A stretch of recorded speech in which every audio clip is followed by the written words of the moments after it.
Hello everyone, Twan Michelle here, a narcissistic abuse recovery coach and licensed mental health therapist. And today I'm going to talk to you guys about how you know your parent is a narcissist and what can you do about that.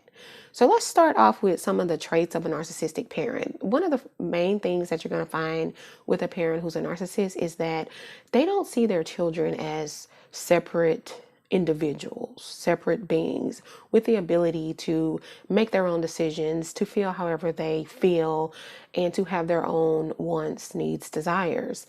A narcissistic parent sees their child as an extension of them. They represent them, they are a part of them.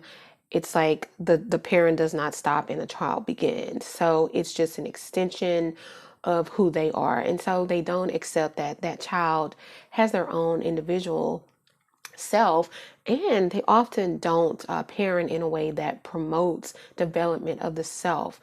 And so these kids become people pleasers often. They become codependent people, or depending on whether or not they're the golden child or they're the scapegoat, they may end up having other issues as well. Sometimes often a narcissistic parent will end up raising a narcissistic child. So that's one of the main things, that the child is an extension of the parent and they are not their own self. The second thing you're going to find with a narcissistic parent is that love, affection, kind gestures, attention, it's all conditional. Okay.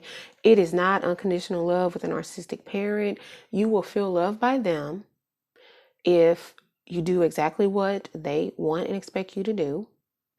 If you are basically being their supply, making them feel like a good parent, mirroring back to them that they are perfect, that they are these great beings as people and as parents.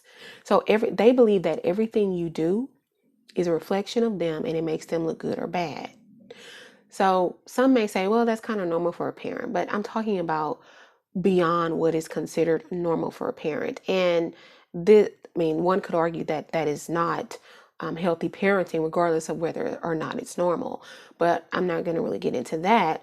But the thing is, with a narcissistic parent, is it's more than about having these expectations of your child and wanting them to follow through with that. So yeah, we all want to feel proud as a parent. We all want to feel like, okay, I raise my kids well, and I have some pride in that because we take that parental role very seriously. But a narcissistic parent has more of a sense of grandiosity and superiority.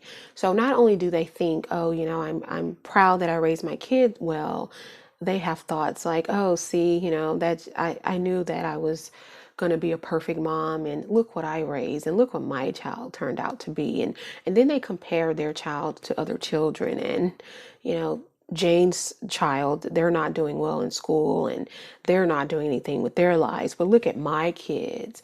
That's a narcissistic parent. Any type of person who compares kids and uses them to compete against each other outside of sports, that's pretty unhealthy behavior, and it's usually done so that that parent can feel good about themselves. So if you're not making mommy or daddy proud and you are doing exactly what they want you to do, then they are going to withhold attention, affection, and love. On the other end of that, if you're making them feel like a perfect parent, then they are going to love bomb you. And so that's where the people pleasing comes in, because you feel like in order to get what I need from mom or dad, then I have to do these things. I can't say how I really feel. I can't really have a voice. I have to basically comply and make sure that they're good at all costs. Because if you're a child, that love, feeling love from your parent, is needed for your own psychological survival. So you do what you have to do. You adapt to the environment. You become whoever they want you to be so that you can get that love that you need.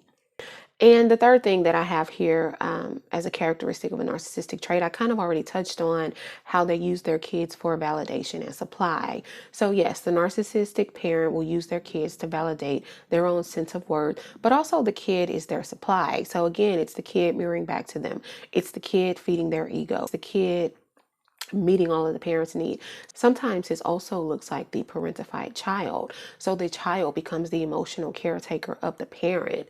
The child literally has to try and meet all of the parents' needs that they can realistically do, making the parent feel like they're good enough, making the parent feel worthy, making the parent feel like they're successful as a parent, making the parent feel loved. Taking care of the parent emotionally if they're angry or sad. So they are supplying this narcissistic parent with everything the parent needs to maintain their own sense of worth and validation and grandiosity by giving them everything that the parent needs. And so they become supply for the parent, which is never healthy for the child. The fourth sign of the narcissistic parent is that they're going to be very controlling and manipulative. I kind of touched on this already, but they are super controlling of their kids. They manipulate the kids into doing things that they want them to do. They control their behavior. They control what they wear. They control what they do. They control where they go to college. They control what they want to be when they grow up. They control who that child can date, who they can marry. So they are so possessive and controlling of these kids. And they have been these kids' whole lives. And so again, these kids don't have their own individual sense of self.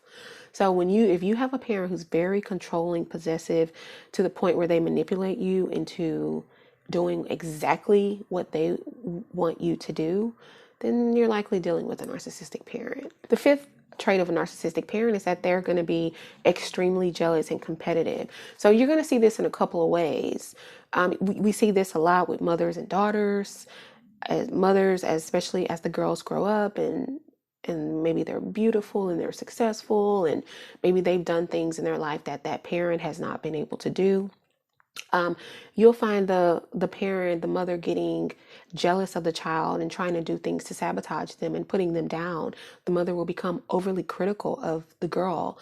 And you also see the same with fathers and sons. You'll see the son being successful and the father feeling jealous, feeling competitive, and even suggesting that the son compete in ridiculous tasks to prove who's bigger and who's better. So you see a lot of this competitiveness with these parents and their children. You also see the parents pit one kid against the other. And so you see the competitiveness there, which leads me to the last thing that I'm going to talk about. The sixth trait of a narcissistic parent is that they create drama in their household. They triangulate the kids. They pit one against the other. They will identify one as the bad child, one as the good child. Maybe one child will be the golden child, and this is the people pleaser. They do everything mommy or daddy want them to do, and so they get tons of praise and love for it. And then you have the scapegoat child, which is the child who is wanting to have their own life and their own sense of worth and self. And so they rebel against what the parents are wanting them to do. And that child gets blamed a lot. That child gets criticized a lot. That child may even experience physical or emotional abuse in some form. And so that child will often become that narcissist. Now, the golden child can also become a narcissist. Either one can. It just depends on how that child internalizes what's happening and how they develop some sort of survival response. So in order to psychologically and emotionally survive, the golden child and the scapegoat can either say, okay, I'm just going to try and do whatever they want me to do so that I don't get in trouble and I can feel love, and they become the codependent people pleaser. And they're going to take kind of the opposite approach to that and say, I am not only are they wrong about me not being good enough, but they're wrong in that I am beyond good enough. I am perfect. I am excellent. I am superior to them and anyone in all of my peers. And so they take on this extreme grandiosity to counter the sense of shame that they really feel at their core, the sense of insecurity and inadequacy that they feel because they can't handle that. And so it could be either one. And then also you could have the lost child. The lost child is one who just basically gets ignored, and that child may vacillate from one to the other as far as rebelling and trying to seek attention and approval. So this is what the narcissistic parent is going to do. They're going to create a family dynamic in which these kids will have a role. They will create drama within the kids. They will create drama within the marriage, within the household in general. And so it will be a lot of triangulating. The parents will also have a lot of emotional outbursts. They're going to be pretty dysregulated. And so you might feel afraid as a kid growing up with the narcissistic parent. You might feel depressed. You might feel anxious. You might feel lost. So many feelings you might encounter if you have a narcissistic parent. So what do you do with that? Obviously, if you're a child, there's not a whole lot you can do except seek some help. Tell another adult.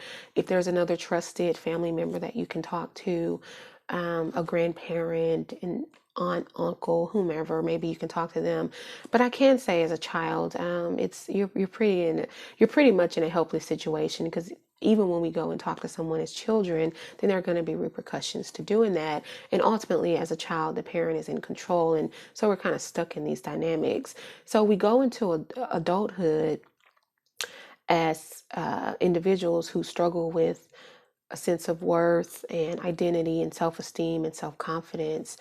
And not only that, sometimes we really don't know what to do about this parent. They're still our parent. So we try to figure out, how do we navigate this situation? So I just have a few tips on what to do when you have a narcissistic parent. The first thing that you want to do is you want to definitely acknowledge that they're a narcissist. You have to understand narcissism. You have to understand that it is their issue. This is a pathological personality disorder.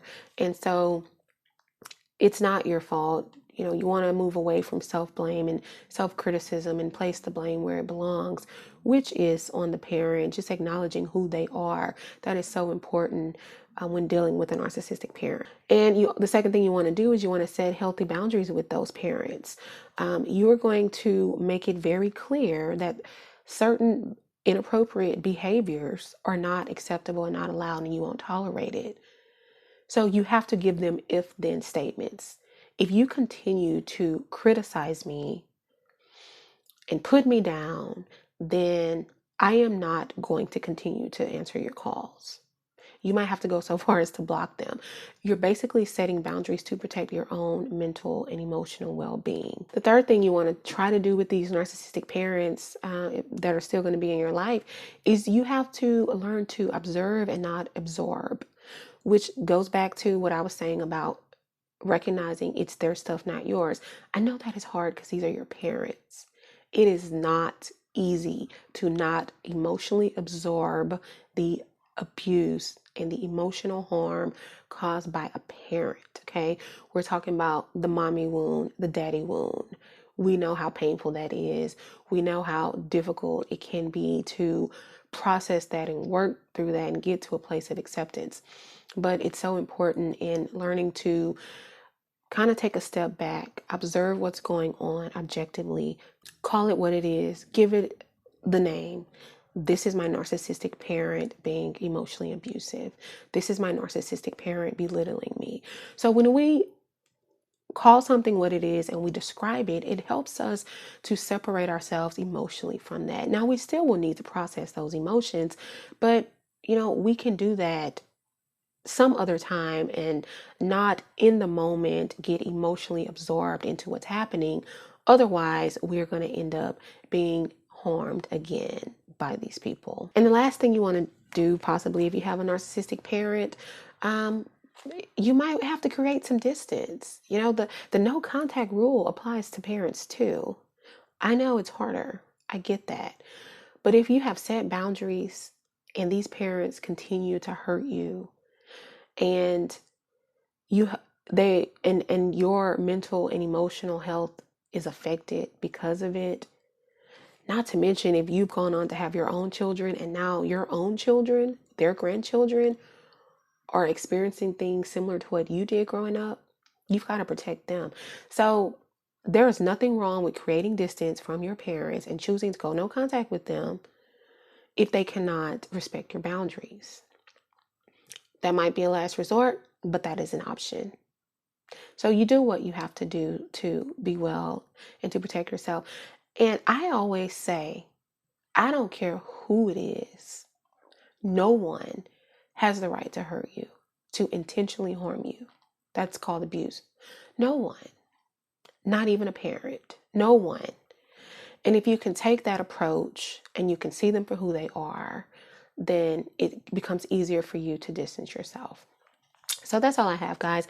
Let me know in the comment section down below what your thoughts are on this topic. If you have a narcissistic parent, what that's been like for you.